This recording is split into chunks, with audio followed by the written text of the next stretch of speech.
அஸ்ஸலாமு அலைக்கும் வரஹமத்துல்லாஹி வபரகாத்துஹு. அவுது பில்லாஹி மினஷ் ஷைத்தானிர் ரஜீம். பிஸ்மில்லாஹிர் ரஹ்மானிர் ரஹீம்.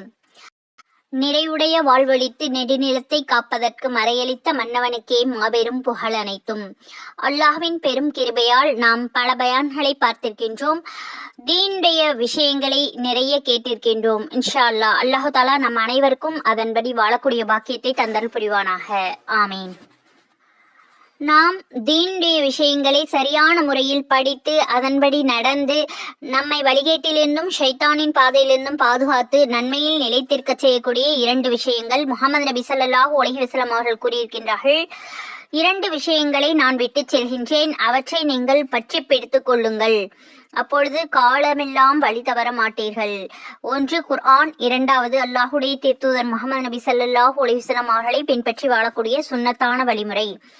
உமர் பின் கத்தாப் ரலியல்லாஹு அன்ஹு முஅத்தா இமாம் மாலிக் 1395வது ஹதீஸில் கூறப்பட்டுள்ளது. ஆகவே நாம் பயான்களின் மூலமும் நபி ஸல்லல்லாஹு அலைஹி வஸல்லம் அவருடைய சுன்னத்துக்களை தெரிந்து கொண்டு அதன்படி வாழ்க்கையை மாற்றி நடந்து நல்லபடியாக நடக்க எல்லாம் வல்ல அல்லாஹ் நம் அனைவருக்கும் கிருபை செய்வானாக. ஆமீன். இன்ஷா அல்லாஹ். இன்றைய பயானில் நாம் ரமலான் மாதத்தில் அல்லாஹு தாலா சொர்க்கத்தை எவ்வாறு அலங்காரம் செய்கின்றான் என்பதை பற்றியும், கூலிக்காரர்களுக்கு எப்பொழுது அதனுடைய கூலி கிடைக்கும் என்பதை பற்றியும், இன்னும் சில ஹதீஸ்கள் ஏத்திகாஃபை பற்றியும் விபரமாக தந்திருக்கின்றேன். இன்ஷா அல்லாஹ் பொறுமையோடும் கவனமோடும் முழுமையோடும் கேளுங்கள். அல்லாஹுடைய அருள் எப்படி கிடைக்கும் என்பதை பற்றியும் கூறியிருக்கின்றேன். முஹம்மது நபி ஸல்லல்லாஹு அலைஹி வஸல்லம் அவர்கள் அருளியதாக செவியேற்றதாக இப்னு அப்பாஸ் ரலியல்லாஹு அன்ஹுமா அவர்கள் அறிவிக்கின்றார்கள். ரமலானுடைய மாதத்தின் வருகைக்காக சொர்க்கம் வாசனை புகை காட்டப்பட்டு ஆண்டின் ஆரம்பத்திலிருந்து இறுதி வரை அது அலங்காரம் செய்யப்படுகிறது. சுப்ஹானல்லாஹ். ரமலானுடைய மாதத்தின் முதல் இரவு வந்துவிட்டால் அர்ஷின் கீழிருந்து ஒரு காற்று வீசுகிறது. அதற்கு மசீரா என்று பெயர். அந்த காற்று வீசியவுடன் சொர்க்கத்துடைய மரங்களின் இலைகளும் சொர்க்கத்து கதவுகளில் உள்ள சங்கிலி வளையங்களும் ஆடி ஆடி அசைந்து ஒருவித இனிய ஓசையை எழுப்புகின்றன. கேட்பவர்கள் அதைவிட இனிமையான மனோரம்யமான ஓசையை என்றுமே கேட்டிருக்க முடியாது. அப்பொழுது அழகிய விழிகளுடைய சொர்க்க கன்னியர்கள் தம் இருப்பிடங்களை விட்டு வெளியாகி சொர்க்கத்து மாளிகைகளின் மையப்பகுதியில் வந்து நின்று கொண்டு, எங்களை அல்லாஹ்விடம் பெண் கேட்பவர்கள் எவரேனும் இருக்கின்றார்களா? அவ்வாறானால் அவன் அவர்களுக்கு எங்களை திருமணம் முடித்து வைப்பான் என்று அழைக்கின்றார்கள். பிறகு சொர்க்கத்தின் காவலர்கள் ரிஸ்வான் அவர்களே, இது என்ன இரவு என்று கேட்கின்றார்கள். அதற்கு ரிஸ்வான் அவர்கள் லப்பைக் என்பதாக கூறி, இது ரமலானுடைய மாதத்தின் முதல் இரவு. இன்று முஹம்மது நபி ஸல்லல்லாஹு அலைஹி வஸல்லம் அவர்களுடைய உம்மத்தினர்களில் நோன்பு நோற்பவர்களுக்காக சொர்க்கத்தின் கதவுகள் திறக்கப்பட்டு விட்டன என்று பதிலளிப்பார்கள். மேலும் முஹம்மது நபி ஸல்லல்லாஹு அலைஹி வஸல்லம் அவர்கள் கூறியதாவது, அல்லாஹு தாலா சொர்க்கத்து காவலாளர்களிடம், ரில்வானி, சொர்க்கத்தின் வாசல்களை நீர் திறந்து வைப்பீராக. நரகத்தின் காவலனிடம், மாலிகே, அஹமது ஸல்லல்லாஹு அலைஹி வஸல்லம் அவர்களுடைய உம்மத்தினர்களில் நோன்பு வைப்பவர்களுக்காக நரகத்தினுடைய வாசல்களை அடைத்து விடுவீராக. ஜிப்ரஈலே, என் ஹபீபாகிய முஹம்மது நபி ஸல்லல்லாஹு அலைஹி வஸல்லம் அவர்களுடைய உம்மத்தினர்களின் நோன்பின் குழப்பத்தை உண்டாக்காமல் இருப்பதற்காக பூமிக்கு சென்று அட்டூழியம் புரியக்கூடிய ஷைத்தான்களை நீர் கைது செய்து கழுத்தில் விலங்கிட்டு அவற்றை கடலில் தூக்கி எறிவீராக என்று கூறுகின்றான். சுப்ஹானல்லாஹ். மேலும் முஹம்மது நபி ஸல்லல்லாஹு அலைஹி வஸல்லம் அவர்கள் கூறியதாவது, அல்லாஹு தாலா ரமலானுடைய மாதத்தின் ஒவ்வொரு இரவிலும் 3 தடவை இவ்வாறு அறிவிப்பு செய்கின்றான். அறிவிப்பாளர்களுக்கு கட்டளையிட்டு சொல்கின்றான், கேட்பவர்கள் எவரேனும் இருக்கின்றார்களா? அவர்கள் கேட்பதை நான் தருகின்றேன். தௌபா செய்பவர்கள் எவரேனும் இருக்கின்றார்களா? அவர்களுடைய தௌபாவை நான் ஏற்றுக்கொள்கின்றேன். பாவ மன்னிப்பு தேடுபவர்கள் எவரேனும் இருக்கின்றார்களா? அவர்களுக்கு நான் பாவ மன்னிப்பு அளிக்கின்றேன். ஒரு சீமானுக்கு கடன் கொடுப்பவர்கள் யார் உண்டா? அவன் ஒன்றும் இல்லாதவன் அல்ல, மேலும் சம்பூர்ணமாக நிறைவேற்றுபவன், சிறிதும் குறைப்பவன் அல்ல. மேலும் முஹம்மது நபி ஸல்லல்லாஹு அலைஹி வஸல்லம் அவர்கள் கூறியதாவது, அல்லாஹு தாலா ரமலானுடைய மாதத்தில் ஒவ்வொரு நாளும் நோன்பு திறக்கும் நேரத்தில் நரகத்திற்கு உரியவர்களுக்கான 10 லட்சம் நபர்களுக்கு நரகத்திலிருந்து விடுதலை அளிக்கின்றான். ரமலானுடைய மாதத்தின் கடைசி நாளில் அம்மாதத்தின் ஆரம்பத்திலிருந்து கடைசி வரை விடுதலை அளித்த அளவுக்கு ஒரே நாளில் விடுதலை செய்கின்றான். சுப்ஹானல்லாஹ். லைலத்துல் கத்ரு என்ற இரவு வந்துவிட்டால் ஜிப்ரஈல் அலைஹிஸ்ஸலாம் அவர்களுக்கு அல்லாஹு தாலா கட்டளையிடுகின்றான். அவர்கள் மலக்குகளுடைய ஒரு பெரும் கூட்டத்தோடு பூமிக்கு வருகை தருகின்றார்கள். அவர்களிடம் ஒரு பச்சை கொடியும் இருக்கும். அந்த கொடி காபாவின் மீது நட்டு வைப்பார்கள். மேலும் ஜிப்ரஈல் அலைஹிஸ்ஸலாம் அவர்களுக்கு 100 இறக்கைகள் இருக்கின்றன. அவற்றில் 2 இறக்கைகளை இந்த இரவில் மட்டும்தான் விரிக்கின்றார்கள். அந்த 2ஐயும் கிழக்கிலிருந்து மேற்கு வரை விரித்து வைத்திருப்பார்கள். பிறகு ஜிப்ரீல் அலைஹிஸ்ஸலாம் அவர்கள் மலக்குகளிடம் உலகத்தில் எங்கும் சென்று நின்றவர்களாக, உட்கார்ந்தவர்களாக, தொழுபவர்களாக, திக்ரு செய்பவர்களாக இருக்கின்ற அனைவருக்கும் சலாம் கூறி அவர்களிடம் முசாஃபஹா செய்யும்படியும் அவர்களுக்காக துஆக்களுக்கு ஆமீன் கூறும்படியும் வேண்டுவார்கள். இது ஃபஜ்ர் உதயமாகும் வரை நடைபெற்று கொண்டே இருக்கும். ஃபஜ்ர் உதயமானவுடன் மலக்குகளே புறப்படுங்கள் என்று ஜிப்ரீல் அலைஹிஸ்ஸலாம் அவர்கள் கூறுகிறார்கள். அப்பொழுது அந்த மலக்குகள் ஜிப்ரீல் அலைஹிஸ்ஸலாம் அவர்களே, அல்லாஹு தஆலா அஹ்மது ஸல்லல்லாஹு அலைஹி வஸல்லம் அவர்களுடைய உம்மத்தில் உள்ள முஃமின்களுடைய தேவைகள் விஷயத்தில் என்ன நடவடிக்கையை மேற்கொண்டான் என்று கேட்பார்கள். அதற்கு ஜிப்ரீல் அலைஹிஸ்ஸலாம் அவர்கள் அல்லாஹு தஆலா அவர்களின் பக்கம் கவனம் செலுத்தி 4 நபர்களை தவிர மற்றவர்கள் அனைவருக்கும் மன்னிப்பு அளித்து விட்டான் என்று கூறுவார்கள். அதனை கேட்ட சஹாபாக்கள், யா ரசூலுல்லாஹ் ஸல்லல்லாஹு அலைஹி வஸல்லம், அந்த 4 நபர்கள் யார் என்று கேட்டார்கள். முதலாவது எப்போதும் போதையில் இருப்பவன், 2வது தன் பெற்றோருக்கு மாறு செய்பவன், உறவு முறையை துண்டித்து வாழ்பவன், 3வதாக 4வது பகைமை உடையவன், அதாவது தங்களுக்கிடையே சண்டை சச்சரவு செய்து பிரிந்து வாழ்பவன் என்று பதிலளித்தார்கள். பிறகு ஈதுல் ஃபித்ருடைய இரவு வந்துவிட்டால் வானுலகில் அதற்கு பரிசு வழங்கும் இரவு என்பதாக பெயரிடப்படுகிறது. ஈது பெருநாள் சுபுகுடைய நேரத்தில் அல்லாஹு தஆலா மலக்குகளை உலகில் உள்ள ஊர்கள் அனைத்திற்கும் அனுப்புகின்றான். அவர்கள் பூமிக்கு வந்து தெருக்கள், பாதைகள் ஆகியவற்றின் முகப்புகளில் நின்று கொண்டு முஹம்மது ஸல்லல்லாஹு அலைஹி வஸல்லம் அவர்களுடைய உம்மத்தினர்களே என்று நம்மை அழைக்கின்றார்கள். தயாளம் மிக்க அல்லாஹுடைய சன்னிதானத்திற்கு செல்வீர்களாக, அவன் பெரும் கொடையளிப்பவன், மகத்தான குற்றங்களை மன்னிக்கின்றவன் என்று சத்தமிட்டு கூறுகிறார்கள். அந்த சத்தத்தை மனிதர்கள், ஜின்கள் இருசாராரை தவிர மற்றுமுள்ள அல்லாஹ்வுடைய படைப்பினங்கள் அனைத்தும் கேட்கின்றன. பின்னர் மனிதர்கள் ஈதுகாவிற்கு செல்லும் பொழுது அல்லாஹு தஆலா மலக்குகளை நோக்கி, ஒரு கூலிக்காரர்களுக்கு வேலையை முடித்த பின் என்ன பிரதிபலன் கொடுப்பது என்று கேட்கின்றான். அதற்கு மலக்குகள், யா அல்லாஹ், எங்கள் எஜமானே, அவருடைய கூறி அவருக்கு பரிபூரணமாக கொடுப்பதாகும் என்று கூறுகிறார்கள். என்னுடைய மலக்குகளே, அவர்கள் ரமலான் மாதத்தில் நோன்பு வைத்து தராவி தொழுவதற்கு பிரதியாக என்னுடைய பொருத்தத்தையும் மன்னிப்பையும் நான் வழங்கிவிட்டேன் என்பதற்கு உங்களை சாட்சியாக்குகிறேன் என்று அல்லாஹு தஆலா கூறுகிறான். சுப்ஹானல்லாஹ். பிறகு அல்லாஹு தஆலா அடியார்களை நோக்கி, என்னுடைய அடியார்களே, நீங்கள் என்னிடம் கேளுங்கள். என்னுடைய கண்ணியத்தின் மீது ஆணையாக, என் கம்பீரத்தின் மீது ஆணையாக, இன்று உங்களுடைய இந்த கூட்டத்தில் உங்களுடைய மறுமையின் விஷயத்தில் எதனை நீங்கள் என்னிடம் கேட்டாலும் அதனை நிச்சயம் நான் கொடுத்திடுவேன். உங்களுடைய உலக விஷயத்தில் நீங்கள் எதனை கேட்டாலும் உங்களுடைய நலனை நான் கருத்தில் கொள்வேன். என்னுடைய கண்ணியத்தின் மீது ஆணையாக, என்னை நீங்கள் நினைவில் கொண்டு வாழும் காலமெல்லாம் உங்களுடைய தவறுதல்களை நான் மறைத்து கொண்டே இருப்பேன். என் கண்ணியத்தின் மீது ஆணையாக, கம்பீரத்தின் மீது ஆணையாக, நான் உங்களை குற்றவாளிகள் இன்னும் காஃபிர்களுக்கு மத்தியில் கேவலப்படுத்த மாட்டேன், இழிவுபடுத்த மாட்டேன். இப்பொழுது நீங்கள் மன்னிக்கப்பட்டவர்களாக திரும்பிச் செல்லுங்கள். நீங்கள் என்னை திருப்தியுற செய்தீர்கள், நான் உங்களை பொறிந்து கொண்டேன் என்று கூறுகிறான். சுப்ஹானல்லாஹ். இந்த உம்மத்தினர்கள் ரமலானுடைய மாதத்தை முடித்து ஈதுல் ஃபித்ரை கொண்டாடும் நாளில் அல்லாஹு தஆலா அவர்களுக்கு வழங்கிய வெகுமதியைக் கண்டு மலக்குகள் மகிழ்ச்சி அடைந்து பூரித்து போய்விடுகின்றார்கள் என்பதாக முஹம்மது நபி ஸல்லல்லாஹு அலைஹி வஸல்லம் அவர்கள் அருளினார்கள். நூல் தர்கீப். அல்லாஹும்ம ஜஅல்னா மின்ஹும். யா அல்லாஹ், எங்களை அந்த கூட்டத்தினர் உள்ளவர்களாக ஆக்கியருள் புரிவாயாக. ஆமீன். மிக முக்கியமாக துர்பாக்கியமுள்ள மனிதர்கள் பலர் ரமலானுடைய மாதத்தில் எல்லோருக்கும் பொதுவான மன்னிப்பிலிருந்து நீக்கப்பட்டிருக்கின்றார்கள். அவர்கள் ஈது பெருநாளில் கிடைக்கப்பெறும் இந்த மன்னிப்பிலிருந்தும் நீக்கப்பட்டு விடுகின்றார்கள். அவர்களில் தங்களுக்கிடையே சண்டை சச்சரவு செய்து கொள்பவர்கள், பெற்றோர்களுக்கு மாறு செய்பவர்கள் ஆகியோரும் உள்ளார்கள். அவர்களிடம், நீங்கள் அல்லாஹ்வை அதிருப்தியடைய செய்து உங்களுக்காக எந்த இடத்தை தேடி வைத்துக் கொள்கிறீர்கள் என்று கேளுங்கள். நீங்கள் எந்த கண்ணியத்தை தேடிக்கொள்ளும் தவறான எண்ணத்தில் அல்லாஹுடைய திரு தூதருடைய பத்துவாவை சகித்துக் கொள்கின்றீர்களோ, ஜிப்ரீல் அலைஹிஸ்ஸலாம் அவர்களுடைய பத்துவாவையும் பெற்றுக்கொள்கின்றீர்களோ, இன்னும் அல்லாஹு தஆலாவுடைய அருளை விட்டும் பொது மன்னிப்பை விட்டும் வெளியேற்றப்படுகின்றீர்களோ, அந்த உங்களுடைய கண்ணியத்தின் உங்களின் மீதும் பரிதாபம் உண்டாகுவதாக. நான் உங்களை கேட்கின்றேன், இன்று நீங்கள் உங்களுடைய எதிரியை தோல்வியுறச் செய்து உங்களுடைய மீசையை முறுக்கி நிமித்து கொண்டீர்கள். இந்த பெருமை எத்தனை நாள் நீடிக்கும்?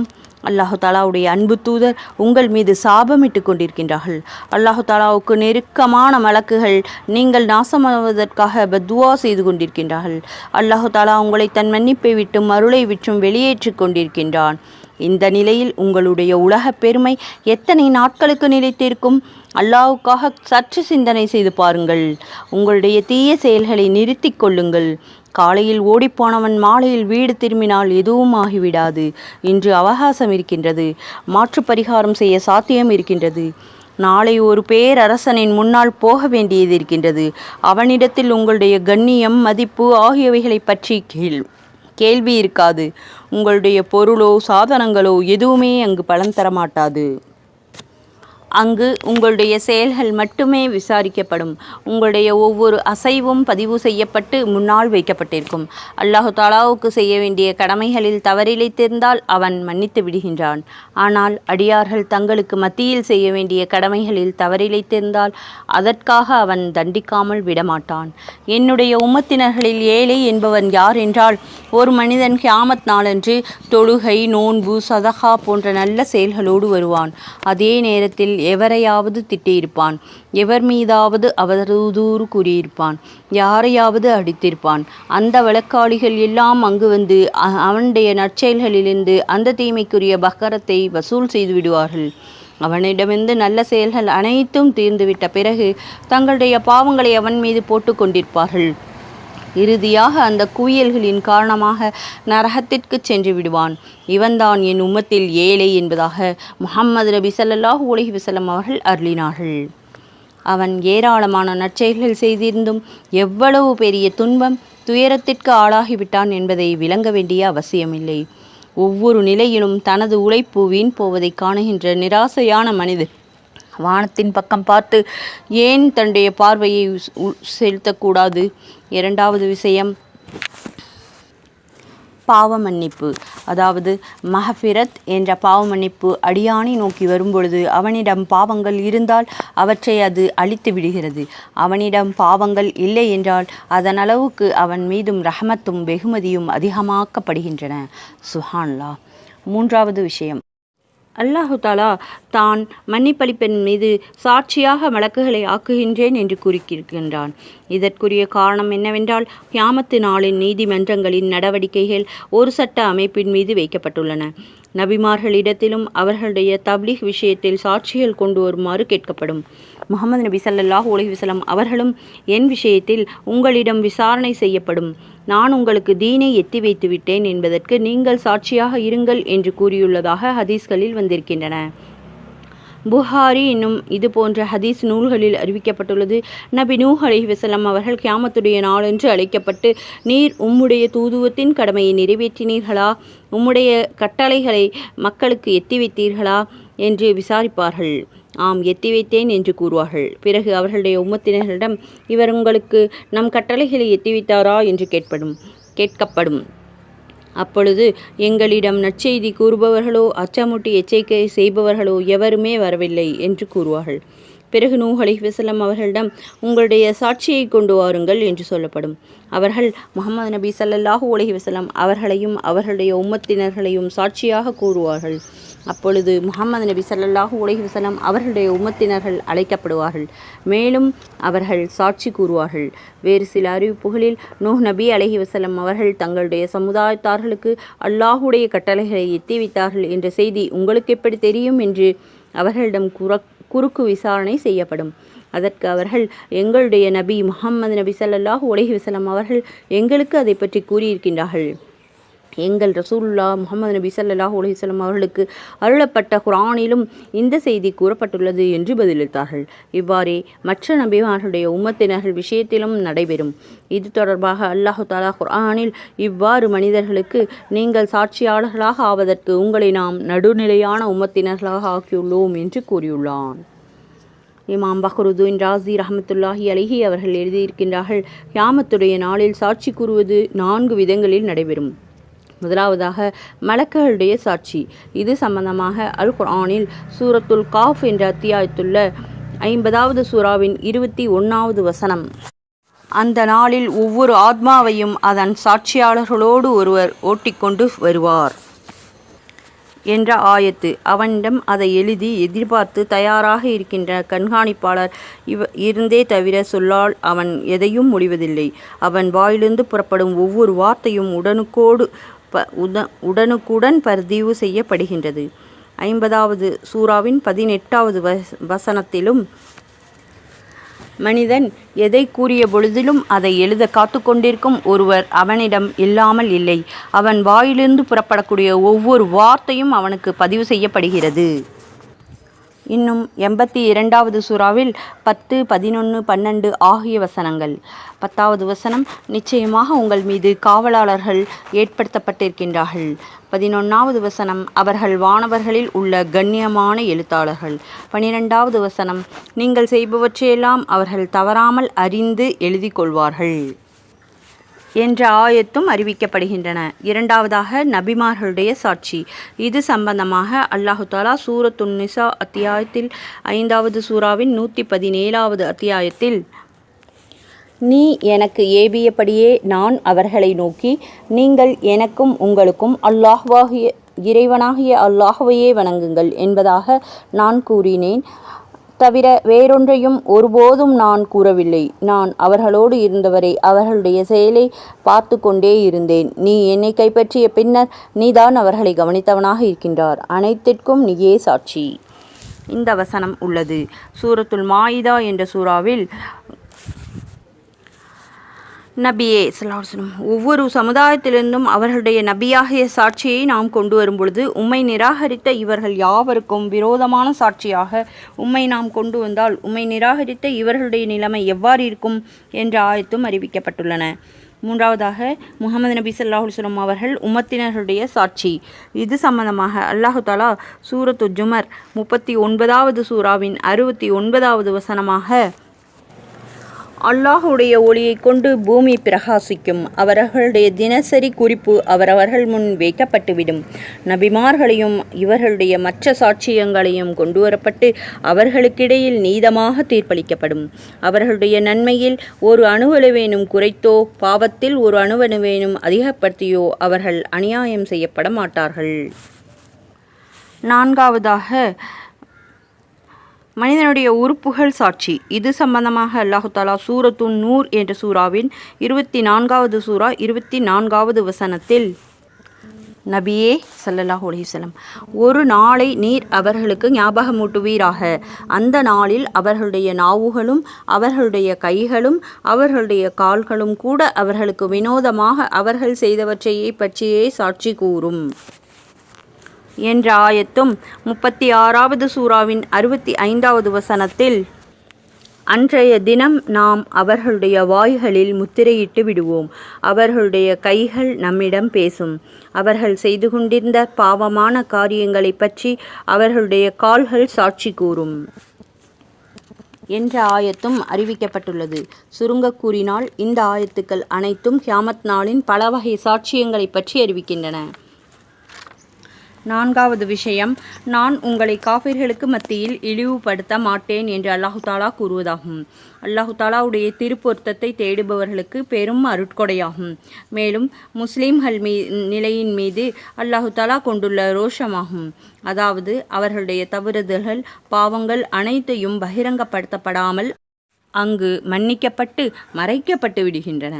சுப்ஹானல்லாஹ்.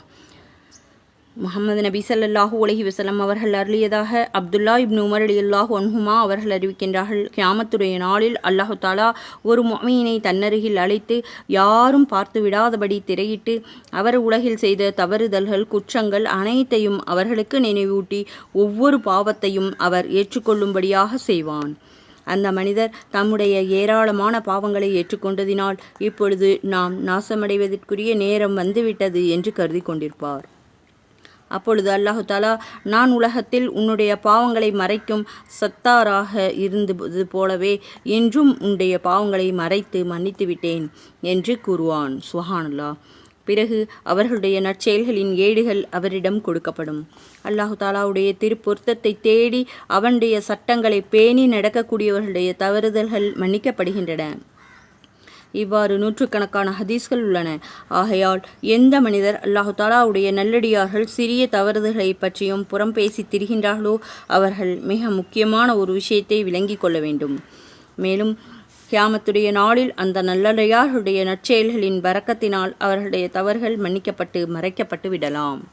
ஆனால் அவர்களுடைய செயலேடு புறம் பேசிய ஏடாக ஆகி நீங்கள் நாசமடைவதற்கு காரணமாக ஆகிவிடலாம். அல்லாஹு தாலா தன் உள்ளத்தின் அன்பினால் நம்முடைய குற்றங்களை மன்னித்தல் புரிவானாக. ஆமீன். 5வது விஷயம், ஈது பெருநாளின் இரவு வெகுமதி அளிக்கப்படும் இரவு என்பதாக குறிப்பிடப்பட்டுள்ளது. அல்லாஹு தாலாவின் புறத்திலிருந்து அவனுடைய நல்லடியார்களுக்கு இந்த இரவில் வெகுமதி அளிக்கப்படுகிறது. ஆகையால் அடியார்களும் இந்த இரவை மிகவும் மதித்து நடக்க வேண்டும். பாமர மக்கள் ஒரு புறம் இருக்க நல்ல அமல்களில் அதிகமாக ஈடுபாடு உடையவர்கள் கூட ரமலானுடைய மாதத்தின் களைப்பால் அந்த ஈது பெருநாளுடைய இரவில் இனிமையான தூக்கத்தில் ஆழ்ந்து விடுகின்றார்கள். ஆனால் இந்த இரவு விசேஷமாக வணக்க வழிபாடுகளில் ஈடுபட வேண்டிய இரவாகும். எந்த மனிதர் நன்மையை நாடி 2 பெருநாட்களிலும் விழித்திருந்து வணக்கங்களில் ஈடுபடுகின்றார்களோ அவர்களுடைய இதயங்கள் எல்லாம் இறந்துவிடக்கூடிய நாளில் இறந்து விடாமல் இருக்கும் என முஹம்மது நபி ஸல்லல்லாஹு அலைஹி வஸல்லம் அவர்கள் கூறியிருக்கின்றார்கள். அதாவது உலகத்தில் குழப்பங்கள் நிகழ்கின்ற நேரத்தில் மனிதர்களுடைய இதயங்கள் எல்லாம் இறந்து விட்டவை போல செயலற்றிருக்கும் பொழுது இவருடைய இதயம் மட்டும் உயிரோட்டத்தோடு இருக்கும் என்பது கருத்தாகும். அல்லது சூர் ஊதப்படும் நாளில் மனிதர்களிலெல்லாம் அழிந்து விடுகின்ற நேரத்தில் இவருடைய ஆத்மா மட்டும் உணர்வோடு இருக்கும் என்று பொருள் கொள்ளலாம். 5 இரவுகளில் விழித்திருந்து வணக்கங்கள் செய்பவர்களுக்கு சொர்க்கம் வாஜிபாகிவிடும். சுஹானல்லாஹ். அந்த 5 இரவுகள்: முதலாவது துல்ஹஜ்ஜுடைய 8ஆம் நாள் இரவு, 2வது துல்ஹஜ்ஜுடைய 9ஆம் நாள் இரவு, 3வது துல்ஹஜ்ஜுடைய 10ஆம் நாள் இரவு, 4வது ஈதுல் ஃபித்ருடைய இரவு, அதாவது ரமலானுடைய முன்பு இரவு, 5வது பராத்துடைய இரவு, அதாவது சாபான் மாதம் 15ஆம் நாள் இரவு. இந்த 5 இரவுகளிலும் இரவு விழித்து வணங்க வேண்டும். 2 பெருநாட்களின் இரவுகளில் விழித்திருந்து வணங்குதல் முஸ்தஹபு என்பதாக புகாக்கள் கூறியிருக்கின்றார்கள். இமாம் ஷாஃபி ரஹ்மத்துல்லாஹி அலைஹி அவர்கள் மா தபத பிஷ்னுன்னா என்னும் நூலில் 5 இரவுகளின் துவாக்கள் ஏற்றுக்கொள்ளப்பட்ட தகுந்தவைகள் ஆகும். அவை ஜும்மா நாள் இரவு, 2 பெருநாட்களின் இரவுகள், ரஜபுடைய மாதத்தின் முதல் நாள் இரவு, பராத்துடைய இரவு என்று கூறியிருக்கின்றார்கள். ஜும்மாவுடைய தினத்தின் பகலும் இரவும் பரக்கத்து பெற்ற நேரங்களாகும். புனித ரமலானுடைய மாதத்தில் ஜும்மாவுடைய இரவையும் குறிப்பாக முக்கியத்துவத்தோடு பேணி வருவது அவசியமாகும். ஜும்மாவுடைய தினத்தை பற்றி பல ஹதீஸ்களின் சிறப்புகளில் கூறப்பட்டுள்ளது. சில அறிவிப்புகளிலும் ஜும்மாவுடைய இரவில் மட்டும் வணக்கம் புரிந்துவிட்டு மற்ற இரவுகளை விட்டுவிடுவது பற்றி தடை வந்துள்ளது. ஆகையால் சிறப்பு என்னவென்றால் அத்தோடு மற்ற ஓரிரு இரவுகளையும் முன்பின்னாக சேர்த்து கொள்வது நல்லதாகும். இறுதியாக ரமலானுடைய மாதத்தில் விசேஷமான நேரங்களில் துவாக்கள் ஏற்றுக்கொள்ளப்படுகின்றன. நீங்கள் துவா செய்யும் பொழுது எங்களையும் சேர்த்துக்கொள்ளுங்கள். சிறிய ஒரு துவா இப்பொழுது கேட்கலாம். அல்லாஹு தாலா கேட்டதின்படி அமல் செய்யக்கூடிய பாக்கியத்தை அல்லாஹு தாலா நம் அனைவருக்கும் தந்தருள்வானாக. ஆமீன். ரமலானுடைய நாட்களில் அதிகமாக துவா செய்யுங்கள், அதிகமாக திக்ரு செய்யுங்கள், குர்ஆன் ஓதுங்கள், நல்ல அமல்களை அதிகமாக செய்யுங்கள், தீமையான விஷயத்தை விட்டு தடுத்து கொள்ளுங்கள். இன்ஷா அல்லாஹ் அல்லாஹு தாலா நம் அனைவருக்கும் நேர்வழி காட்டுவானாக. ஆமீன். சிறிய துவா ஒன்றை இப்பொழுது கேட்கலாம். ஆமீன் கூறி துவா செய்து கொள்ளுங்கள். அகிலத்தின் அதிபதியே, நான் தீயவனாகவும் தகுதியற்றவனாகவும் இருந்தாலும் உன்னுடைய வாசலை விட்டு எங்கே செல்வேன் தெரிவிப்பாயாக. கேட்பாரற்ற எனக்கு உன்னையன்றி எவர் இருக்கின்றார்கள்? செய்வதென்ன என்று அறியாமல் நிராசையாகி நாசமடைந்து விட்டேன். ஆகையால் யா அல்லாஹ், என்னுடைய செயல்களை பாராமல் உன்னிடத்தில் உள்ள அருள், உபகாரம், கொடை ஆகியவற்றின் பொருட்டால் உனது பேர் உபகாரத்தை பார்ப்பாயாக. பாவம் என்னும் வானம் என் தலைமீது இருக்கிறது. என் பாதத்தின் கீழ் வேதனை கடல் இருக்கின்றது. கவலை என்னும் படைகள் 4 பக்கங்களிலும் சூழ்ந்து இருக்கின்றன. ஆகையால் இப்பொழுதே விரைவாக உன்னிடத்துள்ள விசாலமான தயாள குணத்தால் எங்களுடைய பாவங்களை பீடிக்கப்பட்டதின் விடுதலைக்குரிய ஏற்பாட்டை செய்தருள்வாயாக. ஆமீன். தவசாலிகளுக்கு அவர்கள் செய்த தவத்தின் நம்பிக்கை இருக்கின்றது. பற்றற்றவர்களுக்காக பற்றின்மை என்னும் சாய்மானம் இருக்கின்றது. கையும் காலுமற்ற எனக்காக வேதனையால் என்ற சத்தந்தான் ஊன்றுகோலாக இருக்கின்றது. நான் வறிய நிலையை விரும்பவில்லை, செல்வ நிலையை தேடவில்லை, வணக்கத்தையும் பேணுதலையும் ஆசிக்கவில்லை, கல்வி ஒழுக்கமாகியவற்றின் ஆசையும் எனக்கில்லை. ஆனால் அல்லாஹுடைய பொருட்டால் அவன் அன்பால் ஏற்படும் மனவேதனை எனக்கு அவசியம் தேவை. புத்தியையும் விளக்கத்தையும் சிந்தனையும் எண்ணிலடங்காத உலக பாக்கியங்களையும் எனக்கு நீ அருள் செய்தாய். யா அல்லாஹ், இப்பொழுது நீ அந்த பாக்கியங்கள் என்றென்றும் பயன் தருவதற்குரியதாக ஆக்கி அருள் புரிவாயாக. ஆமீன். மகிழ்ச்சியற்ற என்னுடைய நிலை அளவுக்கு மீறி மோசமாகிவிட்டது. யா அல்லாஹ், எல்லையில்லாத உனது அன்பு அருள் ஆகியவற்றின் உதவி செய்வதற்குரிய தருணத்தில் நீ எனக்கு உதவி செய்தருள்வாயாக. ஆமீன். நான் குறைகள் நிறைந்த பாவம் புரிந்த ஒரு அடியானாக இருக்கின்றேன். துணிச்சலாக தவறு செய்து விடுகின்றேன். எனினும் உனது திருநாமமோ மன்னிக்கின்றவன் என்பதாக இருக்கின்றது. நன்றி செலுத்தவர்களுக்கு நல்லுபகாரம் செய்யக்கூடிய நல்ல நாயனே, நான் எவ்வாறு இருந்தாலும் உன்னுடையவன் என்றே அழைக்கப்படுகின்றேன். ஆகையால் எங்களை மன்னித்தருள்வாயாக. ஆமீன். யா அல்லாஹ், நீயே சுகமளிக்கிறவன், நீயே முக்கிய விஷயங்கள் அனைத்திற்கும் போதுமானவன், நீயே என்னுடைய இறைவன். யா அல்லாஹ், நீயே எனக்கு பொறுப்பாக இருக்கின்றாய். ஏற்பவர்களில் மிக நல்லவனே. யா அல்லாஹ், எங்கள் அனைத்து பாவங்களையும் மன்னித்து உன்னுடைய நல்லருளில் எங்களுக்கு சொர்க்கத்தை தந்தருள்வாயாக. ஆமீன். நரகத்தை விட்டு பாதுகாத்தல் புரிவாயாக. ஆமீன். சொர்க்கத்தில் மேலான உயர்ந்த பதவியை எங்களுக்கு தந்தருள்வாயாக. ஆமீன். ரமணானுடைய மாதத்தில் செய்த ஒவ்வொரு அமல்களையும் ஏற்றுக்கொள்வாயாக. ஆமீன். தீமையானவற்றை தெரிந்தோ பேசியிருந்தாலும் அதை நீ மன்னித்தருள்வாயாக. ஆமீன். பாவங்கள் செயல்கள் எங்களில் ஏற்படாமல் பாதுகாத்து கொள்வாயாக. ஆமீன். இதுவரை ஏதாவது பாவங்கள் செய்திருந்தால் மன்னித்தருள்வாயாக. ஆமீன். பொய் பேசுவதை விட்டும் புறம் பேசுவதை விட்டும் பாதுகாத்தல் புரிவாயாக. ஆமீன். ஈமானுடன் வாழ்ந்து ஈமானோடு மரணிக்கக்கூடிய பாக்கியத்தை தந்தருள்வாயாக. ஆமீன். எங்களுடைய ஒவ்வொரு துஆக்களையும் ஏற்றுக்கொள்வாயாக. ஆமீன். ஹலாலான ரிஸ்கை தந்தருள்வாயாக. ஆமீன். தொழுகையில் உள்ளச்சத்தையும் பயபக்தியும் தந்தருள்வாயாக. தொழுகையில் மன நிம்மதியும் சாந்தத்தையும் தந்தருள்வாயாக. ஆமீன். முஹம்மது நபி ஸல்லல்லாஹு அலைஹி வஸல்லம் அவர்கள் மீது அதிகமாக ஸலவாத் ஓதக்கூடிய பாக்கியத்தை தந்தருள்வாயாக. ஆமீன். மறுமையில் முஹம்மது நபி ஸல்லல்லாஹு அலைஹி வஸல்லம் சிபாரிஷை தந்தருள்வாயாக. ஆமீன். நபி ஸல்லல்லாஹு அலைஹி வஸல்லம் அவர்கள் எந்த கயிறை கேட்டார்களோ அந்த கயிர் அனைத்தையும் எங்களுக்கு தந்தருள்வாயாக. ஆமீன். நபி ஸல்லல்லாஹு அலைஹி வஸல்லம் எந்த தீங்கை விட்டு பாதுகாப்பு தேடினார்களோ அதனை விட்டு எங்களையும் பாதுகாத்து கொள்வாயாக. ஆமீன். நாங்கள் அனுதினம் அழகிய முறையில் குர்ஆன் ஓதக்கூடிய பாக்கியத்தை தந்தருள்வாயாக. ஆமீன். குர்ஆன் ஓதும்போது பிழை ஏற்படாமல் பாதுகாத்தருள்வாயாக. ஆமீன். குர்ஆனை தஜ்வீதுடனும் தர்ஜுமாவுடனும் ஓதக்கூடிய பாக்கியத்தை தந்தருள்வாயாக. ஆமீன். யாரெல்லாம் துஆ கேட்கும்படி கூறினார்களோ அவருடைய ஹலாலான ஹாஜத்துக்களை எல்லாம் நிறைவேற்றி வைப்பாயாக. ஆமீன். இதுவரை பொறுமையாக பயான் கேட்டு மற்றும் துஆக்களுக்கு ஆமீன் சொன்ன அனைவருக்கும் உடல் ஆரோக்கியத்தையும் உள்ள நலத்தையும் தந்தல்வாயாக. ஆமீன். எங்கள் அனைவருக்கும் உடல் ஆரோக்கியத்தை தந்தல்வாயாக. ஆமீன். நீண்ட ஆயுளையும் நல்ல ஹிதாயத்தையும் தந்தருள்வாயாக. ஆமீன். உறுதியான உள்ளத்தை தந்தருள்வாயாக. ஆமீன். பொறுமை என்ற பொக்கிஷத்தை தந்தருள்வாயாக. ஆமீன். சொர்க்கத்தை வாஜிபாக்கி நரகத்தை ஹராமாக்குவாயாக. ஆமீன். ஹஜ்ஜை நசீபாக்குவாயாக. ஆமீன். அல்ஹம்துலில்லாஹ். இதுவரை பொறுமையாக பயான் கேட்டு மற்றும் துஆக்களுக்கு ஆமீன் சொன்ன உங்கள் அனைவருக்கும் அல்லாஹ் தஆலா நற்கூலியை தந்தருள்வானாக. ஆமீன். ஜஸாக்கல்லாஹு கைரன் கசீரா. அஸ்ஸலாமு அலைக்கும் வரஹ்மத்துல்லாஹி வபரகாத்துஹு வ மஹ்ஃபிரத்துஹு.